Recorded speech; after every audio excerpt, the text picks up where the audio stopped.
In this video, I'm going to be telling you the best way to maximize your arena points and get to Champions League as quickly as possible. A lot of people will ask, what's the best game mode to play for maximum arena points? The answer to that question is fairly simple.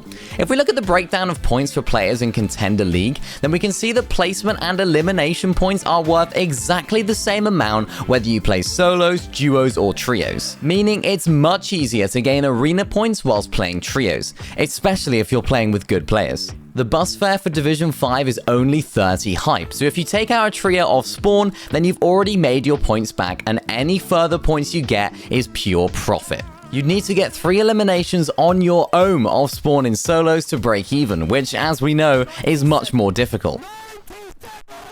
If you get a 10 elimination victory royale in trios, that's 285 points in one game. Not bad if you ask me. We talked about having a good off spawn being vital to popping off in arena, but where exactly do you need to land to find success? A lot of players will be gravitating towards the more contested POIs such as Tilted Towers and Coney Crossroads, for example. These drop spots are really good if you're a confident fighter, but do carry a little bit more RNG as you're relying on getting good weapons off spawn, which, as we know, can be quite difficult. Plus, another difficulty with landing at hot drops is that you'll often get third-partied after you finish fighting there, making rebooting a teammate next to impossible. The best way to gain arena points quickly is to land at a drop spot that's likely to have a maximum of 1 team landing there, taking them out off spawn, and then only W-keying the lobby when you have good loot, rather than relying on the luck of the draw off spawn. If you're looking for good drop spots in arena with good enough loot for a trio, then I'd recommend Synapse Station, Chonkers Speedway, and Condo Canyon. Each of these drops will likely be contested by a maximum of 1 trio per game and are all close to rifts, making it really easy to W-key when you have that loot off spawn. Also, because of how quickly the games die out, you'll likely gain placement points while you're still looting your drop spot too, and are way less likely to be third parties as they're all edge map drop spots. Next up, loadouts. I'll have a video coming out soon about the best loadouts for competitive, but this is arena, not a cash cup, so the loadout for your trio will be slightly different. I'd recommend having quick heals as a must. At Chonkers Speedway, for example, there are 17 coolers, each having the potential to contain up to 4 chug splashes. Each person in the trio should carry these. They're really good to quickly heal everyone at once. You should also each carry mini shields for quick personal healing. In terms of weapons, I think everyone should carry 3 weapons, an AR, shotgun, and SMG. The ideal loadout would be 2 people carrying a burst AR and 1 person carrying the hammer AR, which is really good from mid-range. You might be wondering, why does everyone need an AR?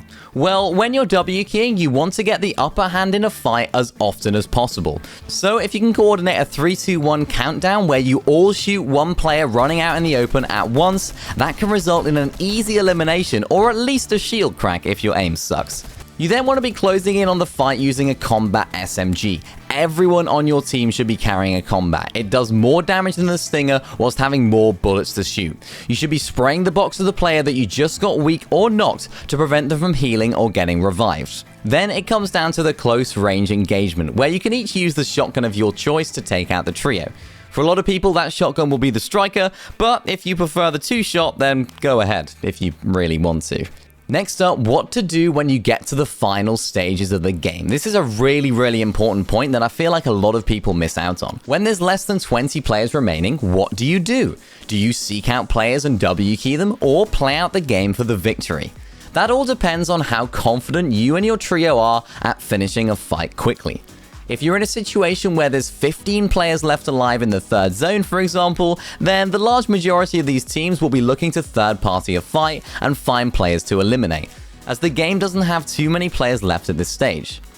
If your team is confident in fighting and you can finish a fight quickly, then you can search for teams to engage with, but make sure to finish this fight as quickly as possible. If you don't, then there'll be another 1 or 2 teams third partying, and that's when things get messy. For the large majority of players, I'd recommend that once you get to that top 5 situation, it's time to play for the victory royale.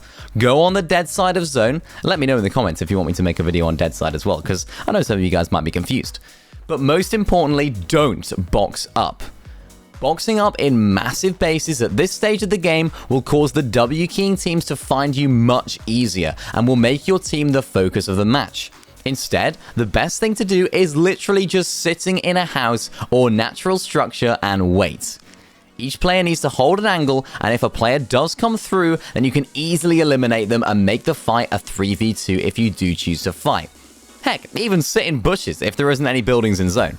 Overall, the most important thing at this stage of the game is about staying low-key, so you're not the focus of the lobby, and therefore you can maximize the points that you can gain. Finally, and quite possibly one of the most important tips, is to not burn yourself out by playing too much arena. We are humans, not robots, so make sure to take regular breaks, drink plenty of water, and make sure you eat good food and get some good sleep. You may think that getting to Champions League is a long grind and you should play as much as humanly possible, but in fact, I find that you can play to a high level for a certain amount of time, but too long and you'll end up playing worse and start losing points. That's when you go into what I call the arena points losing downward spiral into the abyss of the open league. Basically, if you keep playing beyond when you should, then you'll end up getting more and more frustrated, leading you to make worse decisions, which makes you more and more frustrated and tired, leading you to make worse and worse decisions, which makes you more and more frustrated. Yeah, you get it. Basically, don't wear yourself out by playing for too long, and you'll maximize your points. Maybe even go outside for a break. It's really nice out there, apparently. Thank you all for watching. Check out the video on the screen, and don't forget to like and subscribe.